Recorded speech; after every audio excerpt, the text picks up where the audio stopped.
Namo Bhagavate Vasudevaya. Om Namo Bhagavate Vasudevaya. Om Jnana Timidandasya Jnananjana Shalakaya.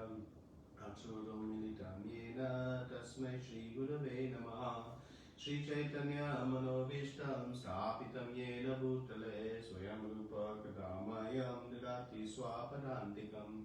Vandeyam Shri Guru Shri Yuta Padakamalam Shri Gurun Vaishnavamstam Shri Rupam Sagajatam Sagana Raghunatam Ikantam Sajivam Sadvaitam Savadutam Paridana Saitam Krishna Chaitanya Devam Shri Radha Krishna Padan Sagana Lalita Shri Vishakanitamstam Hey Krishna Karuna Sindhu Dinabandhu Jagatpate Gopesha Gopika Kanta Radha Kanta Namostute Tapta Kanchana Gaurangi Radhe Vrindavaneshwari Vishabhanu Sate Devi Pranamami Hari Priye Vanchakalpa Drubhyastra Kripa Sindhubhyevacha Patitanam Pavanebhyo Vaishnavebhyo Namo Namah Namo Vishnu Padaya Krishna Prasthaya Bhutale Srimate Bhakti Vedanta Swami Niti Namine Namaste Saraswati Devi Gauravani Pracharine Nirvishesha Shunyavadi Paschata Deshatarine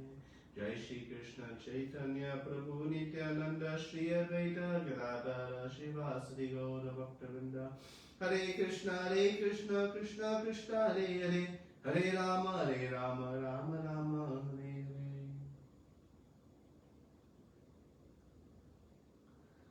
Hare. Hare Krishna. So, welcome to our continued study of chapter 14 of this most wonderful Bhagavad Gita. So we're discussing the three modes of material nature. And, this is an interesting time of year, being in early January. People are very, maybe subconsciously or unknowingly, working hard to try to come to, the higher modes. Right? We make New Year's resolutions. I'm going to eat better, I'm going to get better rest, I'm going to be more kinder, I'm going to lose some, maybe things that I don't do so well, stop some bad habits, build some good habits. And so maybe indirectly or unknowingly people are trying to work towards these, at least more pious and better walks of life. But unfortunately we know the result of New Year's resolutions. They fail, and they fail fast, because ultimately the purpose for understanding why and the importance of moving to these higher modes is not really known. And so by studying these modes of nature, we'll be able to see the importance of moving to the higher modes and ultimately transcending, because just situating ourselves in the mode of goodness itself is also binding. It is, again, compared to just having the best jail cell within a prison house. It's still within the prison house. It doesn't really lead to a true and full life until one actually leaves and transcends the mode of goodness into pure goodness.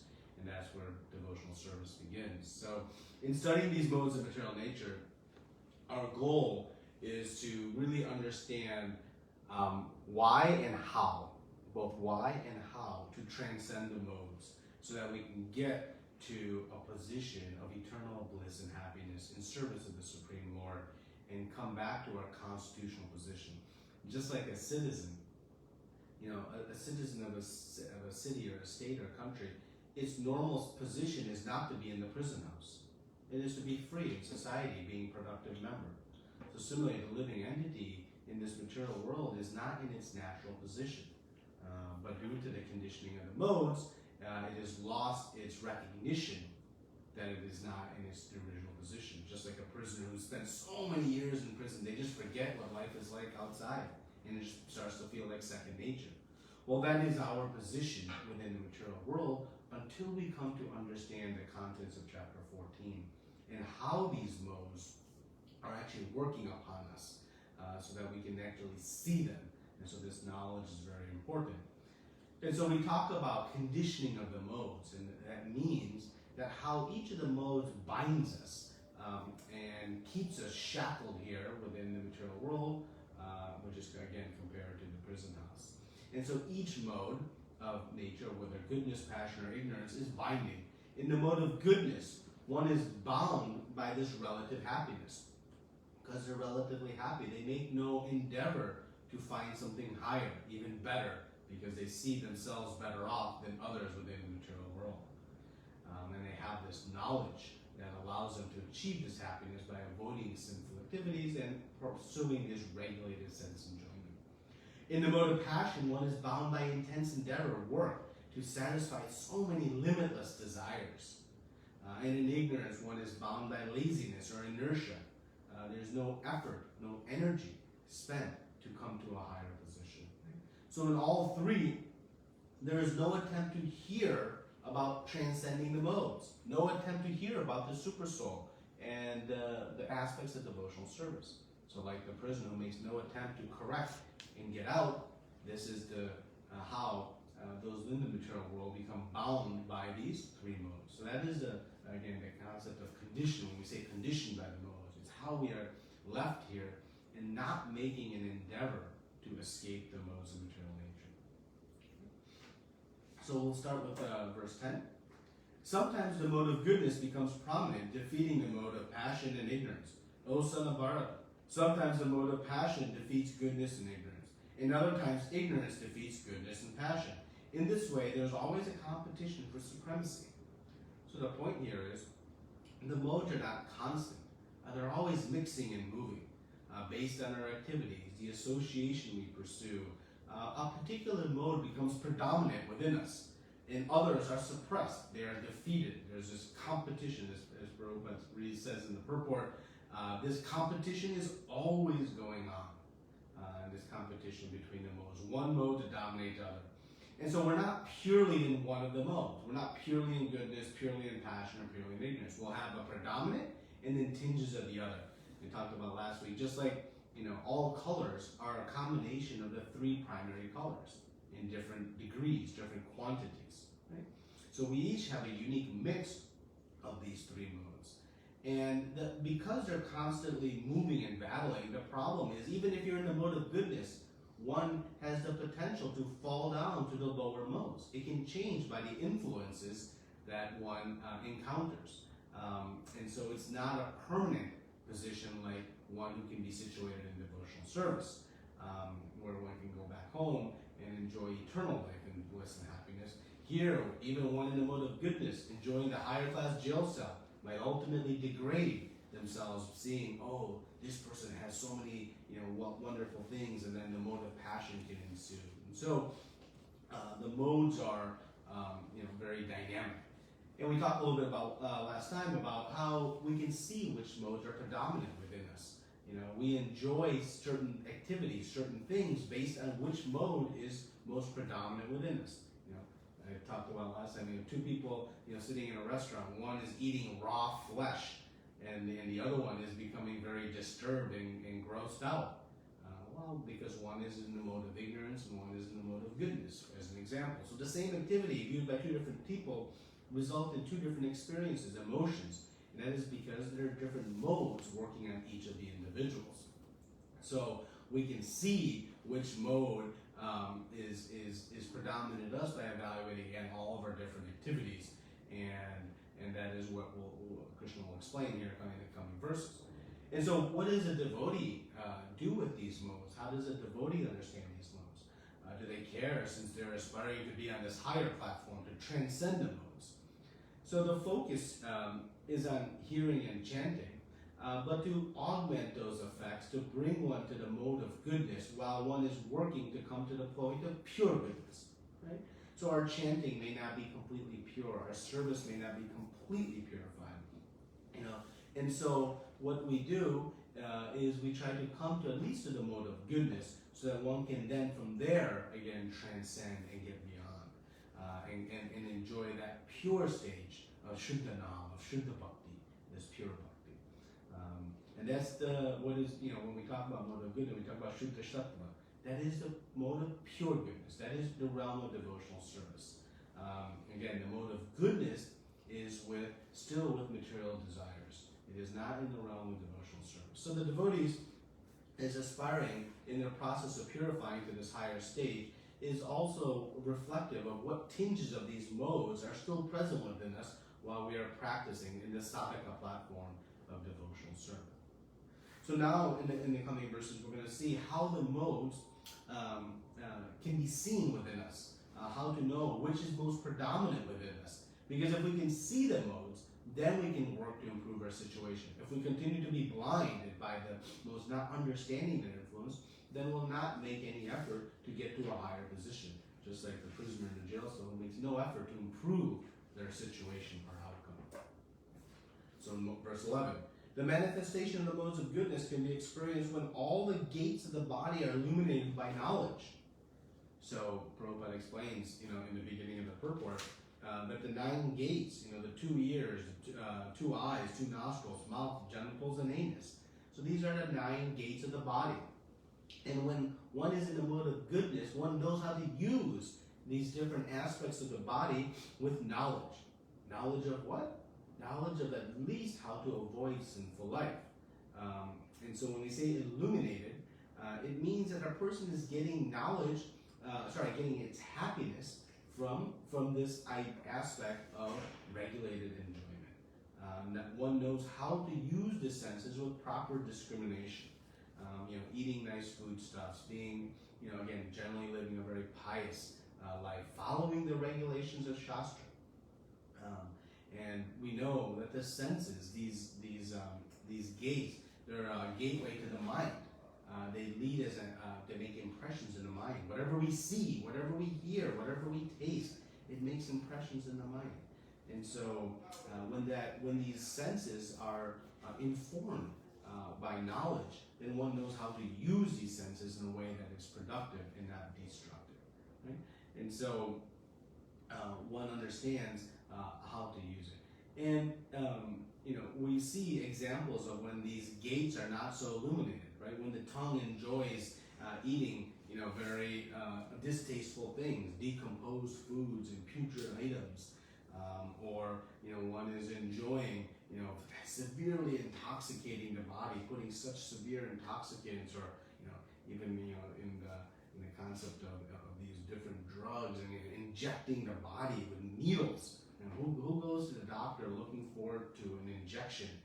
Yet, when one is overcome by the mode of ignorance, one is willing to even inject their own body or fill their lungs with hot smoke, or so many different weird ways. We see how these gates are not illuminated by knowledge. So that is, but the one in the mode of goodness knows how to use these different gates. In verse 12, O chief of the Bharatas, when there is an increase in the mode of passion, the symptoms of great attachment, fruitive activities, intense endeavor, and uncontrollable desires and hankering develop. So here we see the key modes, the key characteristics of the mode of passion. How can we see it? When we're driven by intense desire to enjoy. There's an intense desire, this hankering, this attachment, moving very, very fast, a kind of constant buzz, this restlessness, always looking for the next thing, and hankering because one is never satisfied. One may have millions of dollars, but still is hankering for more. It's no end. There's no end in satisfaction. One is miserable, working so hard. I was just meeting with somebody earlier this week, and has made so much money and has done so well, yet is talking about how he's working 7 days a week and engaged in such intense endeavor, and he's stressing the body, and he's experiencing so many different difficulties. And he's in his 60s and made millions and millions of dollars, but still intense endeavor. So this is squarely in the mode of passion. So it's no end to the sense gratification. More houses, more toys, more cars, more everything. That's what we see in the mode of passion. This intense endeavor, hankering, and attachment. So what do we see in ignorance? When there is an increase in the mode of ignorance, O son of Kuru, darkness, inertia, madness, illusion are manifested. Right? So in the mode of ignorance, we see this darkness. What does darkness mean? Cannot see right from wrong. When you're in a dark room, you don't see what is there. So this ignorance is considered like that. and we don't see what is good for me and what is bad for me. Good for me and bad for me in the sense of what will long-term result in bad reactions and future suffering, and what will bring about good results and good enjoyment in the future.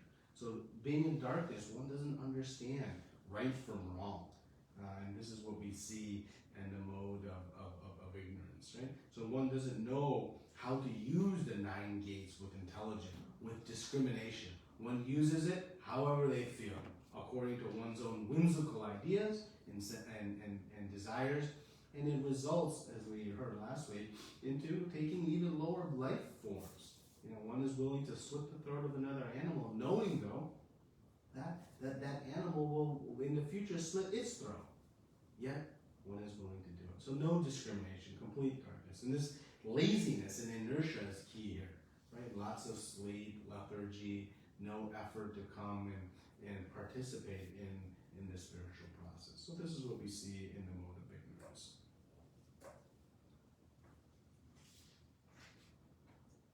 Verse 14. Now what happens when one leaves their body in the modes is explained here. When one dies in the mode of ignorance, but he attains to the pure, higher planets of the great sages. So when one dies in the mode of goodness, what happens? One gets to the higher planets, where there is no or much less passion and ignorance. But again, there's still misery though in the higher planets. Remember, Krishna has already said in the 8th chapter, from the highest planet to the lowest within the material world, it is full of misery.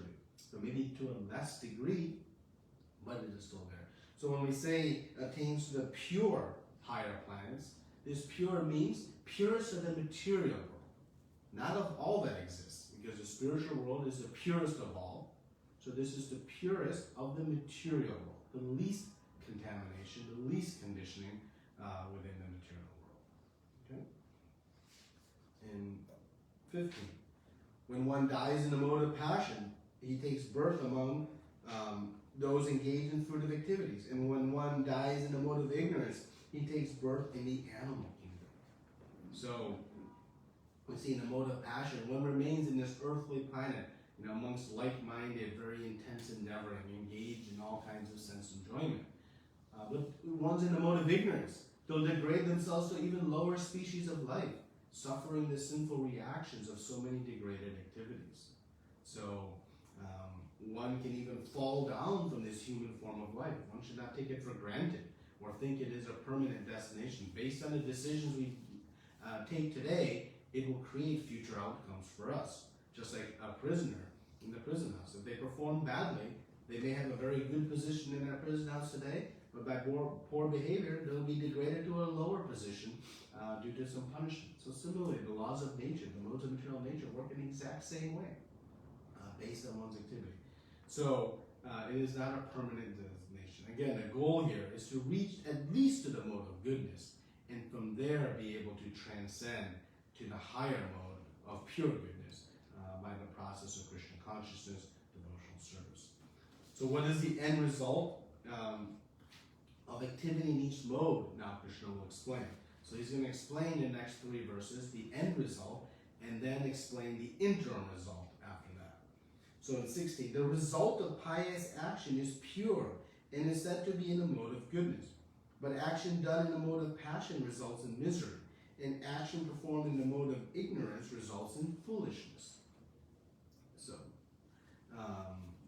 So in the mode of goodness, one leads to purity, right? Purity in the sense of one acquires this knowledge of religious rituals, etiquette, regulations, all meant to bring one into this mode of goodness. So one becomes purified of this sinful activity. So this results in this relative happiness. Again, it doesn't eliminate the tendencies to sin within the heart, because only devotional service can do that. But one, by some knowledge and appropriate level of concern over the sinful reactions, keeps oneself as best they can in the mode of goodness. So there's a level of purification that occurs in the mode of goodness, purifying from these sinful activities. In the mode of passion, what is the result? It leads to misery. Now this is, certainly the opposite of the desired goal. Right? The one in the mode of passion is working so hard to acquire happiness, but the result is only misery. And why is that?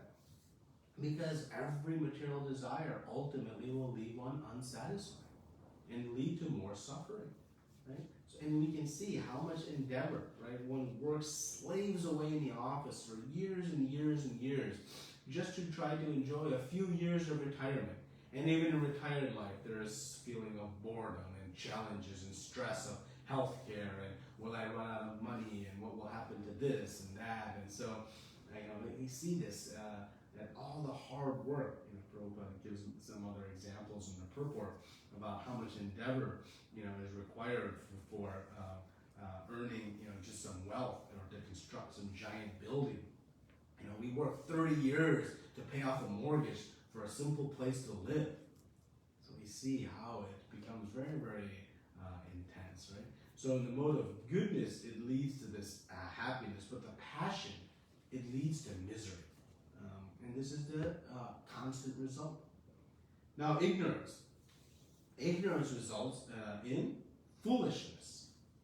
So no knowledge, one acts very crazily. How foolish? We'll do things such as, again, killing an animal, even though that will lead us to become killed by that animal. No sense. Now, what could be more foolish, right? We eat, but then we'll be eaten ourselves. It's absolutely crazy. And this is the law of nature, because every living entity is a child of Krishna. And if one disturbs a child of Krishna, then one will have to suffer the consequences. It's very, very dangerous, right? So these activities are in the mode of goodness. And Prabhupada makes a very nice statement in the purport here. He says that a civilization that guides citizens to become animals in their next lives is certainly not a human civilization. It's a very strong yet accurate statement. Because what is society guiding one to do? Eat, drink, and be merry. Eat whatever you want, drink whatever you want, try to be merry. But none of it's working. And ultimately it's creating a very degraded future destination for every participant in such activities. So, a civilization that encourages this is certainly not a human civilization in terms of Srila Prabhupada. So, and we see this is where, when we say most of society is fully in the mode of ignorance, at first it seems a little, extreme, but in reality, it's very, very true.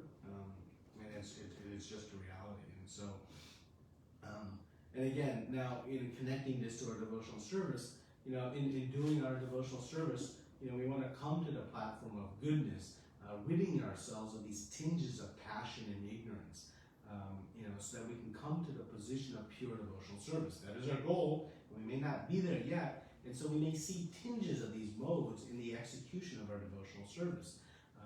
And so sometimes we do our devotional service with this very desire for some results. Well, that has that mode of passion.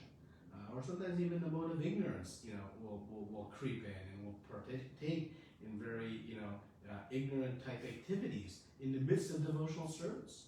And one must be very mindful, to rid themselves of those tinges of the lower modes, because otherwise one can fall even from the platform of devotional service.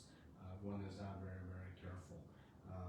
And so we'll see these tinges in our different performances of devotional service. Verse 17. Now we'll see the interim steps. What leads to purification, what leads to misery, and what leads to foolishness. From the mode of goodness, real knowledge develops. From the mode of passion, greed develops. From the mode of ignorance, foolishness, madness, and illusion develops. Right? So what is the cause of the result from the prior verse?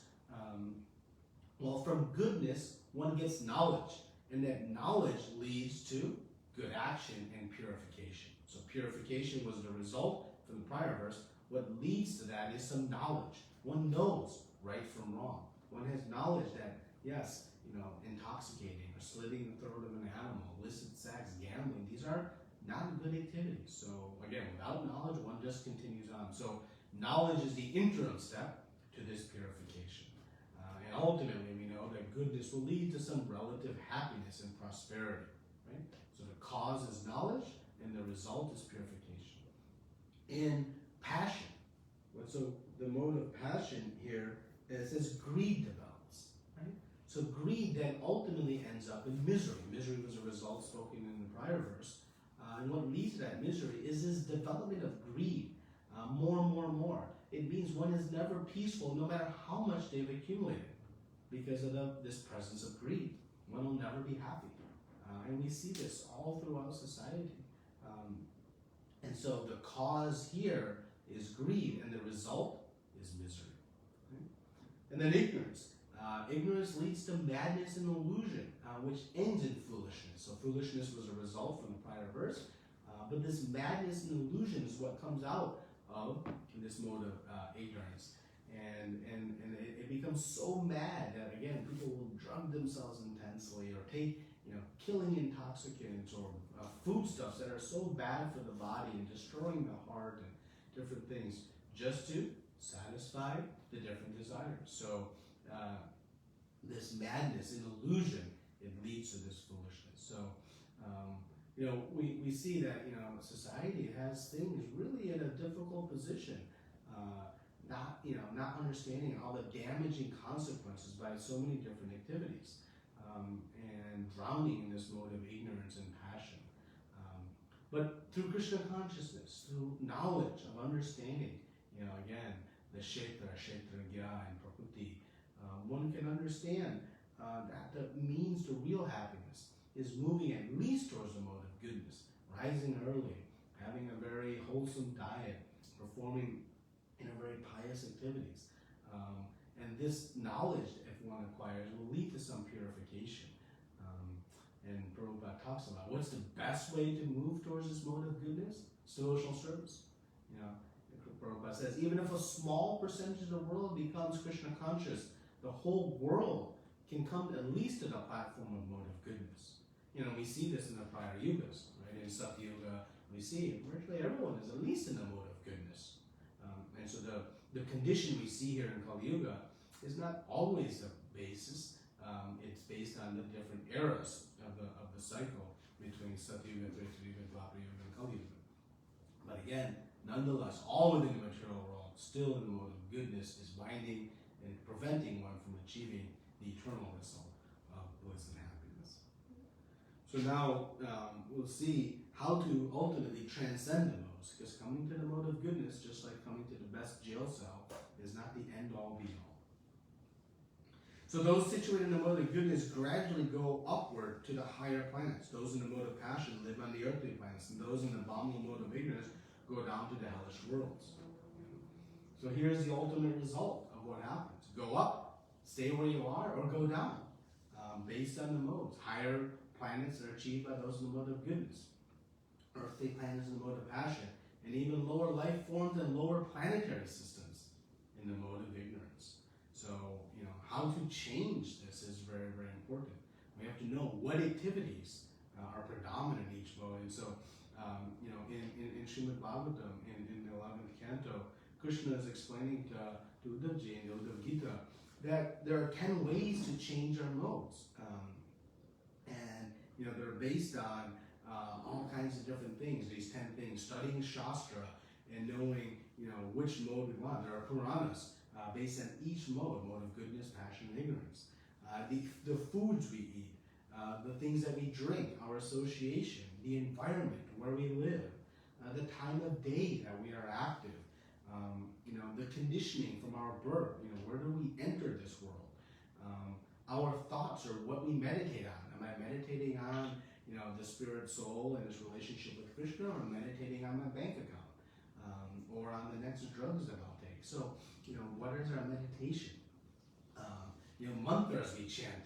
Am I chanting, money, money, money, or some Vedic, Karma Kanda mantra, or the Maha mantra? Different ceremonies we undergo, the samskaras. What ceremonies do we celebrate?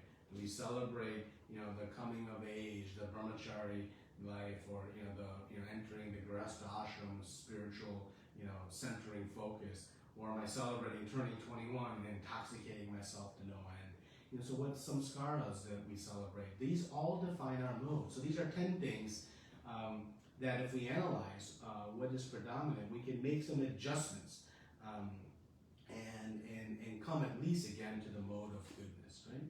So and Prabhupada talks about in the purport that the main way to come to the mode of goodness again is by following Krishna consciousness. By simply following Krishna consciousness, one automatically is situated. One is rising early, one is honoring, wholesome foodstuffs, certain spiritualized Krishna prasad, and one is listening to transcendental sound vibrations, performing very, charitable activities by helping the world around. So one naturally comes to the mode of, frankly, pure goodness through Krishna consciousness. So now, in this final section for today's discussion, we'll see how to transcend the modes and what is Krishna's position in the modes. Because again, the whole point here is not to come to the mode of goodness and stay there. It is come to the mode of goodness and then transcend. Just like the airplane doesn't come to the runway to hang out on the runway. It goes to the runway to then elevate into the sky. Similarly, the mode of goodness is like the runway. It is a launching pad to transcend to the higher modes. So this is the goal. So how to do it? When one properly sees that in all activities no other performer is at work, and in these modes of nature, and he knows the Supreme Lord, who is transcendental to all these modes, he attains my spiritual nature. So how is the soul released from the modes that binding shackles and conditioning? One must properly see activities. And how to obtain this vision, Prabhupada talks about in the purport. One must see this by the help of Guru. Guru is above the modes. It's transcendent. Just like if I'm drowning in an ocean, somebody who is in a nice boat can save me. But if somebody else also is in the same ocean, they cannot save me. So the Guru, who has already transcended the modes, can help us transcend. Right? So coming into this knowledge is very, very important. Right? So, and what does the Guru do? Helps us see how the modes are controlling us, binding us. Prabhupada presenting this chapter, we can now see how these modes are acting upon us. Because without this knowledge, we have no idea. We just go about our so-called life. And so this is the process. And so the steps towards liberation from the modes, first we have to observe the modes working on us. This is step one. We have to properly see how the modes are working upon us and how they are working. We have to observe them, analyze them, and understand them. Must see that we're helpless, being thrown left, right, and center, everywhere, being forced to act, as Krishna says in the work, that no other performer is at work than these modes in material nature. They're carrying out all these activities. And so the gunas are there. We saw this all the way back from chapter 3. We have to be mindful of even the subtle aspects of these modes within us. Sometimes in devotional service, we'll do things that have these tinges. So to understand it, right? Then the second step, once we see these modes, is to understand the position of Krishna. To know that Krishna is transcendental to the modes, that he is beyond the modes. And by understanding our position within the modes, and step 2, Krishna's position beyond the modes, then it will lead to only one logical conclusion as the third step, and that is to serve Krishna, to be in relationship with Krishna.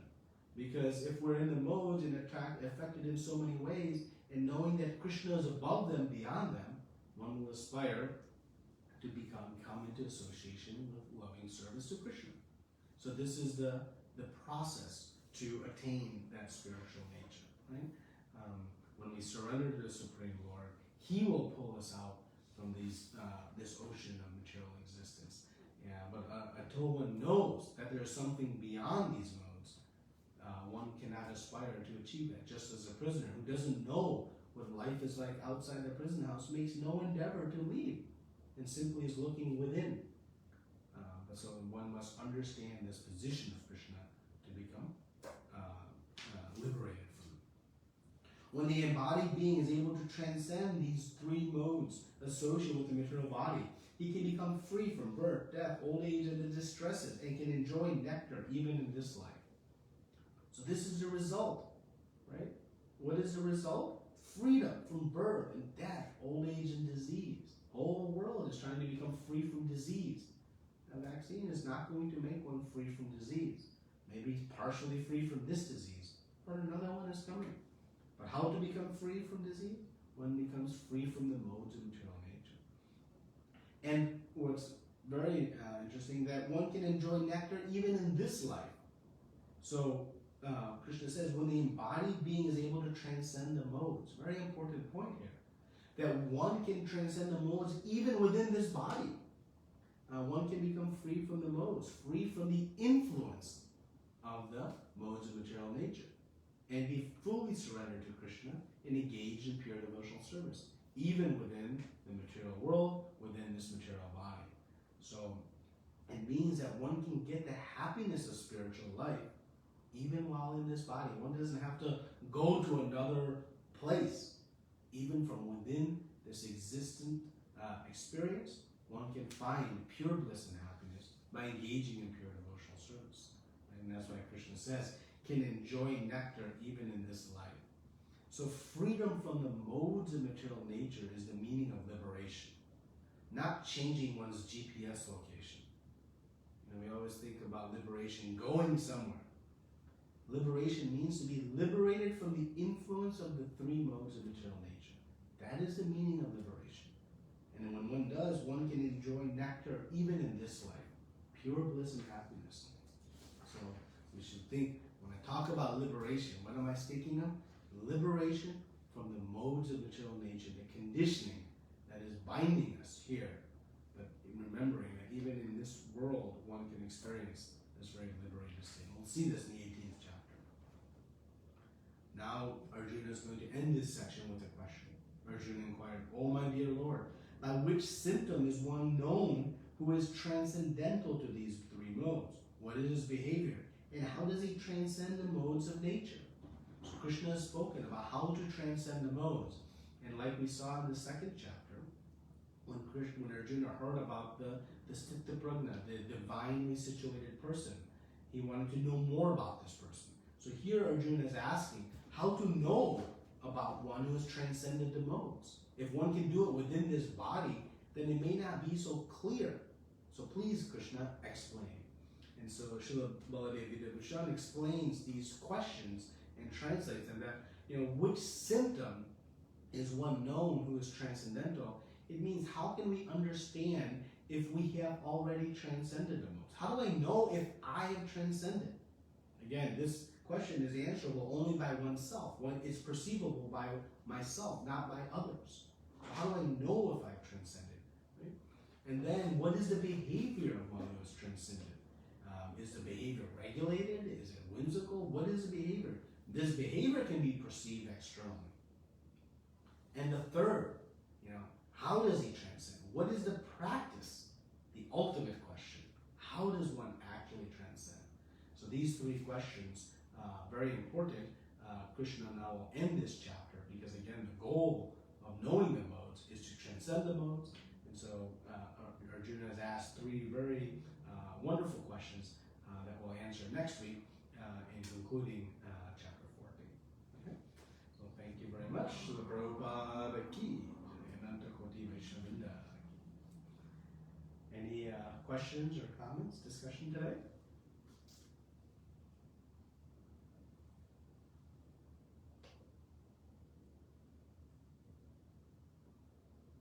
Hare Krishna Prabhuji, Danda Pranam. Hare Krishna. Hare Krishna. Prabhuji, can you hear me? Yes, I can hear you. Can you hear me? Yes, Prabhuji. Prabhuji, in your discourse you just mentioned there are 10 ways of getting rid of the modes. Was that what you said, Prabhuji? Yes. 10 ways by... Yes. Please tell them, Prabhuji, I was just making notes of them. Yeah. So the first is by, and so these are the different ways to change the modes based on our different activities. So, what scriptures do we study? Based on the scriptures we study, we can, modify our modes. Based on that's the first one. Second one is based on the foods that we eat.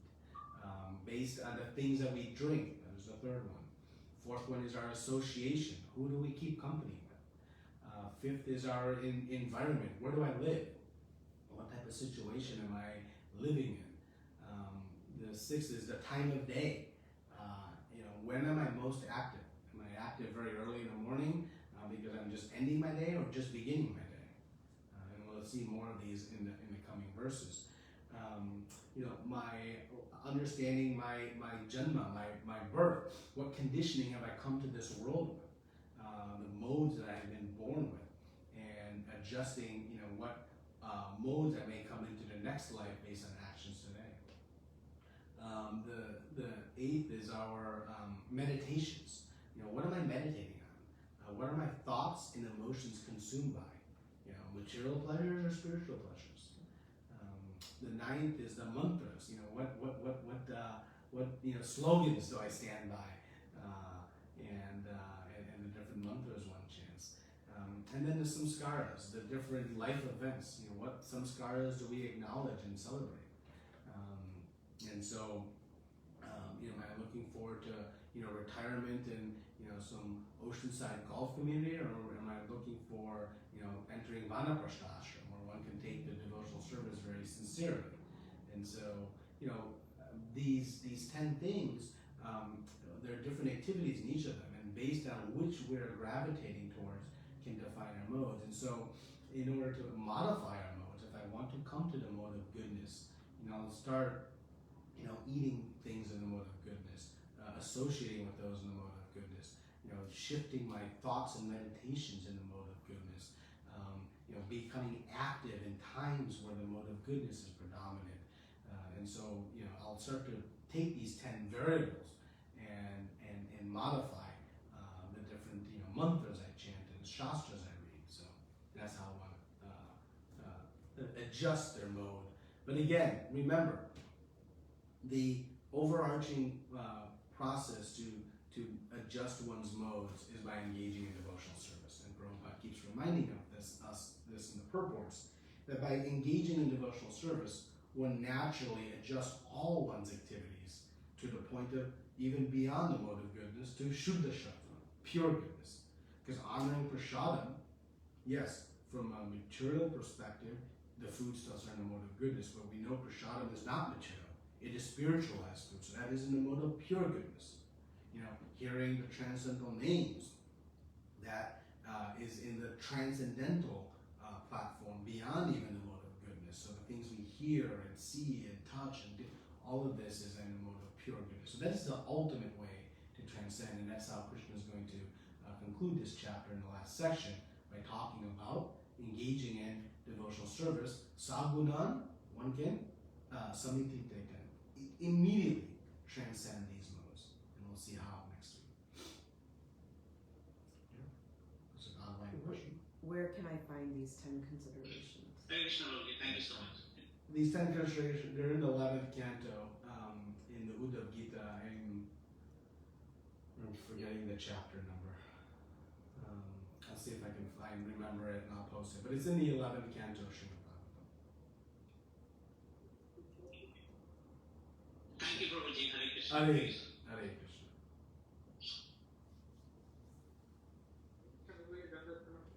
Hare Krishna. Dhanvads. Regarding the supremacy of the modes, and I'm just trying to correct the supremacy of the modes to the based on what more scripture we read. So this is the same question last time I asked, I think. So because every mode has represented their own supremacy even in the scripture also. So when we read the scripture, like if we read like Chandya, Kali, Puran, something like that, and read Bhagavad Puran, and read some other Puran, they are completely different with respect to the mode of goodness or passion or ignorance. So based on this, is that supremacy is kind of changing within this material world, like Brahma, Vishnu, Maheshwara, and these three modes? Yeah. That's why we get confused, or people usually say that okay, all three are equal, and this kind of confusion. So how to understand this clearly? Yeah, so it's a great question, because remember, there is not a competing nature for supremacy. First of all, there's only one compiler of all Vedic knowledge. Okay. And who is that compiler? Vedas.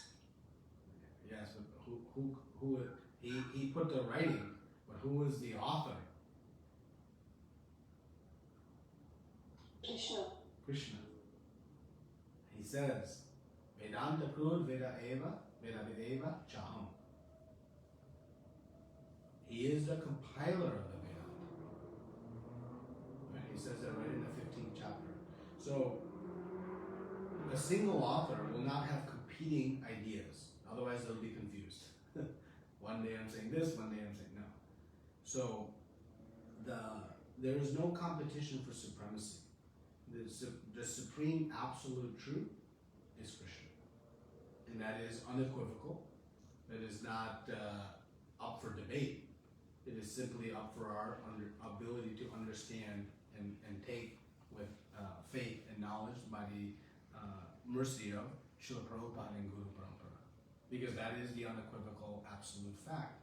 And Krishna establishes that in the Bhagavad Gita.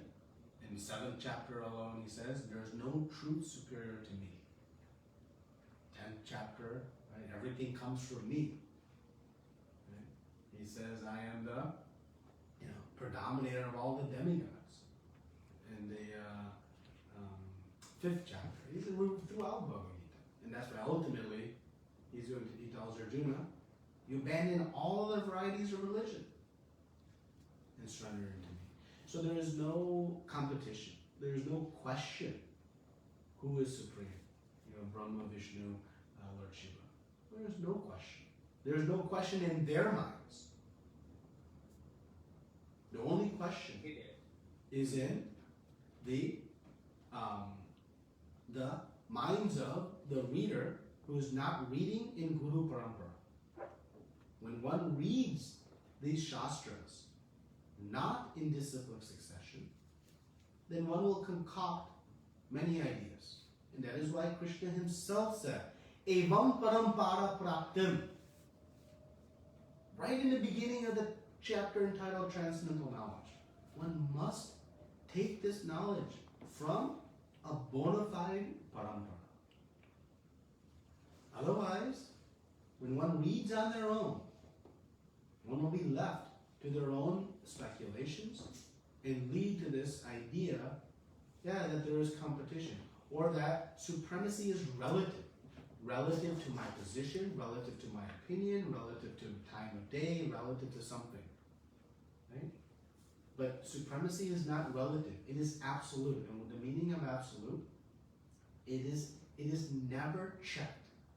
It means in all circumstances, from all perspectives, from all positions, from all times, it is a fact. And that supreme fact is Krishna is the supreme personality of God. That's it. And that's why Prabhupada imprinted that into our minds with so much emphasis to make sure that, when we encounter, potentially these other ideas, that we, again, can kind of go back to the core. And it's black and white. It's very, very clear.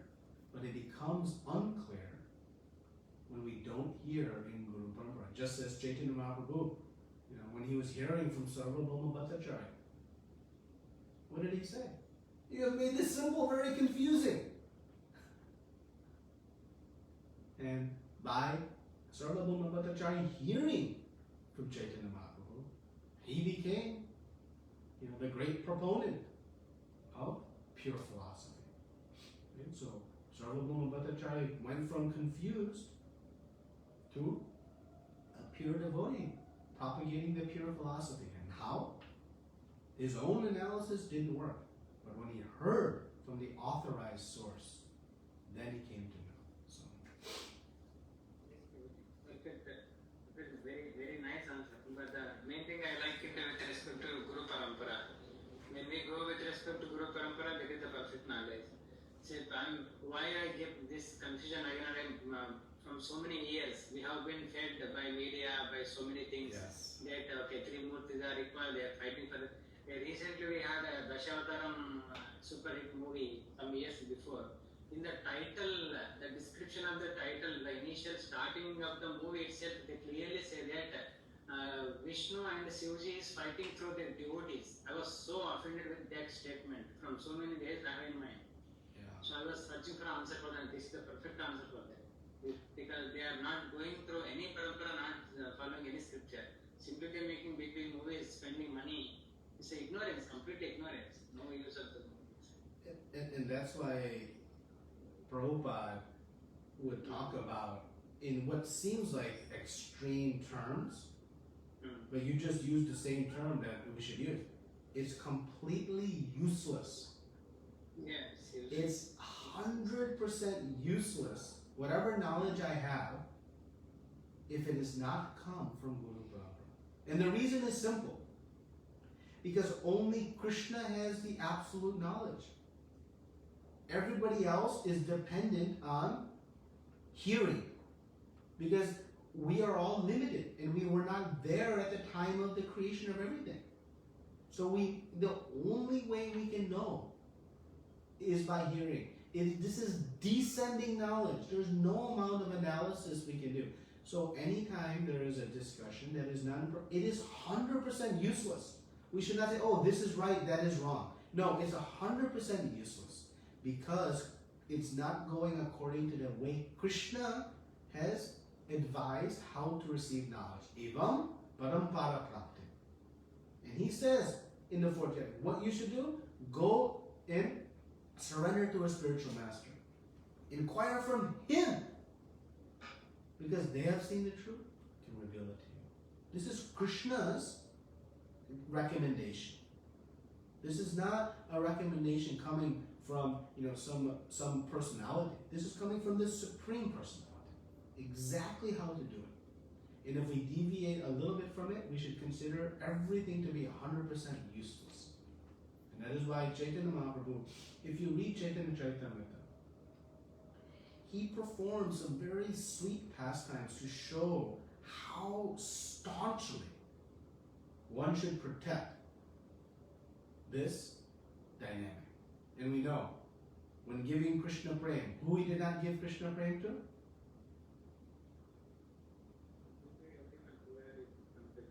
But he did not give to?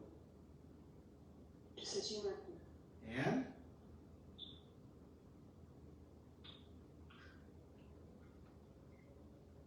One more. Because he was going to hear outside. Right? I'll let you inquire who that was. But because I want us all to study and meditate this. Because he was going to hear this very intimate associate Chaitanya Mahaprabhu. He said, you can have Krishna Prema in 1,000,000 lifetimes. Of course, this was simply a sweet transcendental pastime between Krishna and his loving devotee to teach all of us the extreme dangers of hearing outside of Guru Parampara. It's extremely dangerous. Remember the pastime, but I'm not getting the name. Good. Then Good. we stay outside and... Yes. So please Google, read it, and you'll enjoy it.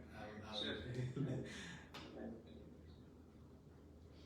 Thank you, Prabhuji. Hare Krishna. Any other comments, questions? Hare Krishna, Prabhuji. Beautiful class. Thank you so much, Prabhuji. And very, very happy Krishna conscious in this world. Krishna conscious here for everybody. Yeah, I have a question. I was just a little bit confused on the Shuddha Sattva part of it. Like the mood of goodness is where we need to first come to that platform, and then even if we are having right now a mixture of mode of passion and ignorance or whatever, and then we perform devotional service and try to come to the platform of mode of goodness. And then my question is, how do we then, devotional service is so powerful, so it's going to purify and get us to that should sattva kind of thing, you see? Yes. With pure goodness. Yes, But- yeah. But even while we're doing devotional service, there's so much of mixture of these things still there. So, how is it going to happen? Yeah, so the point is to recognize where there is tinges of these modes within our, we're in the sadhaka platform, right? So we are working very sincerely and dedicatedly to purify, and it will happen most assuredly if we follow the process that Rupa Goswami has given us. 6 steps to assure success. So it's not a question of if, the only question is if we are going to do it. So it'll happen. But what the aspiring devotee is looking to do is understand where in my devotional service are some of these modes penetrating. Where am I being a little bit lazy? I am making an offering for Krishna, and instead of peeling the ginger, I'm just going to shred it. What's the big deal? It's all going to get shredded anyways.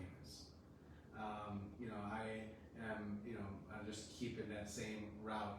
I'm making an offering for Krishna, and I can, cook something a certain way. It's faster, but it's not as, wholesome and pleasurable.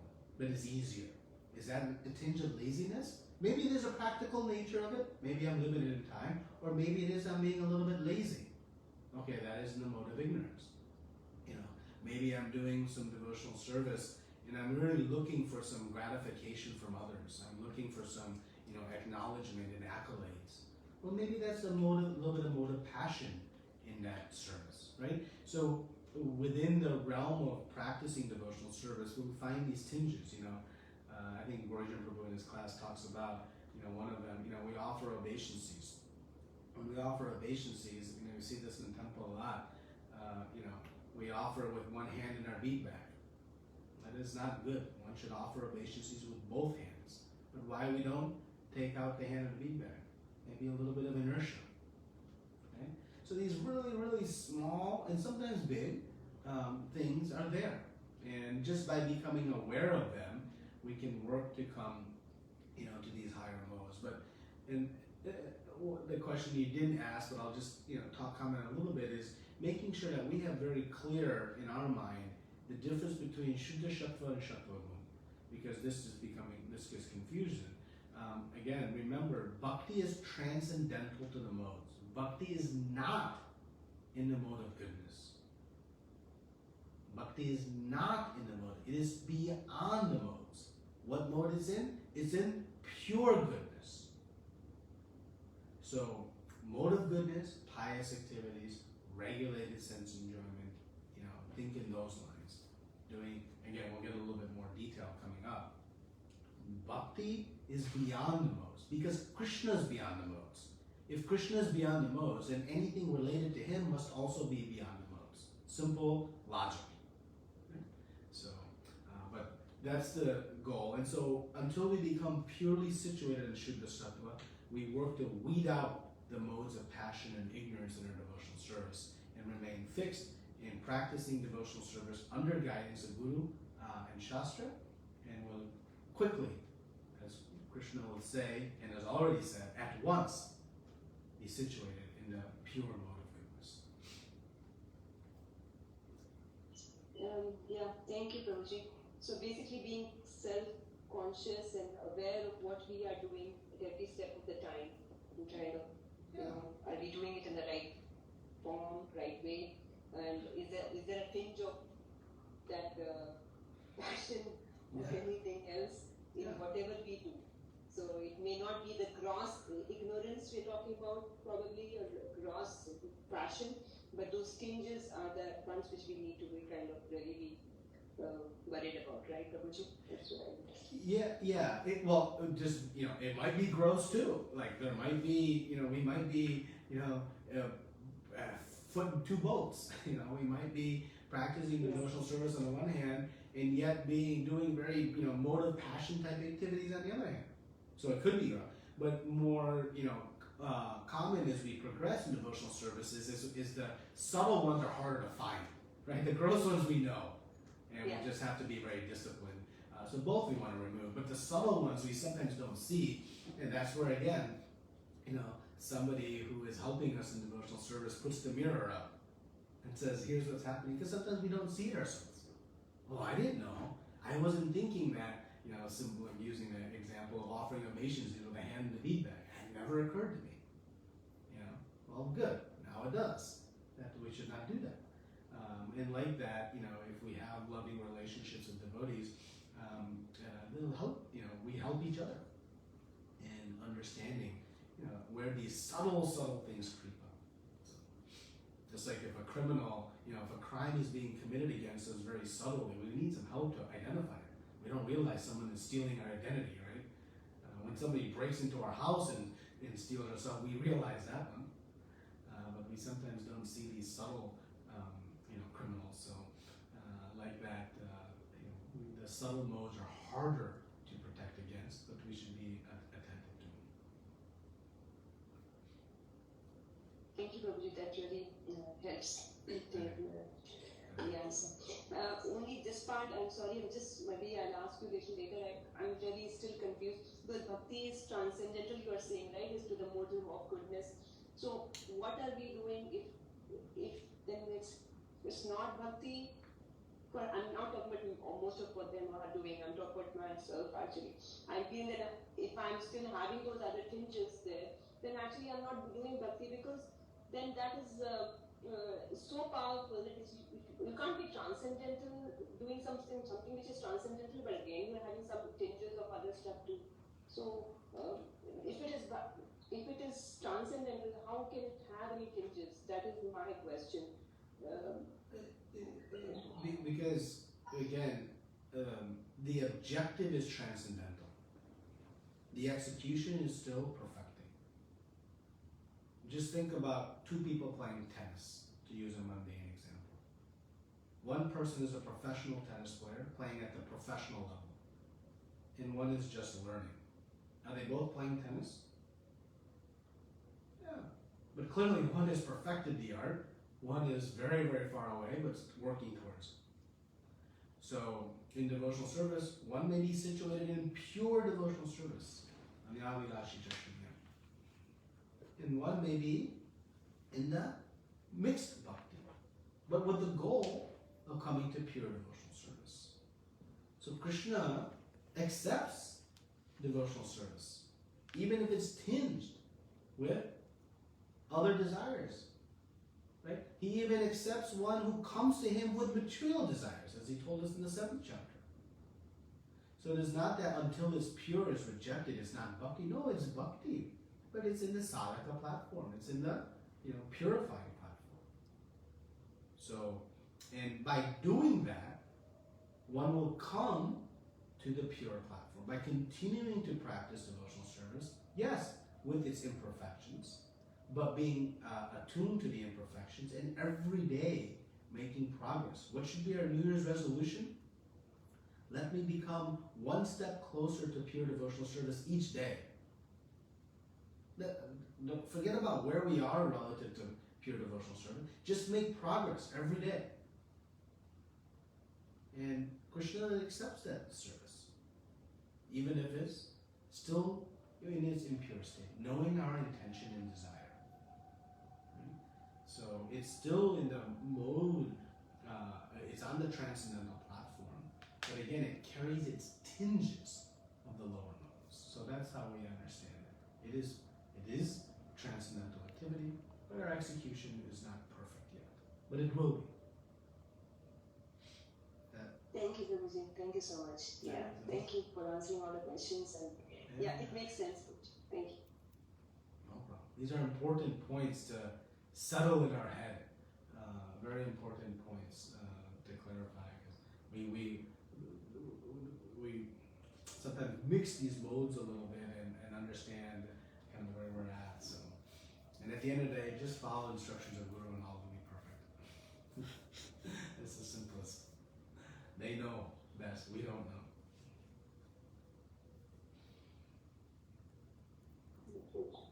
Any other comments or questions?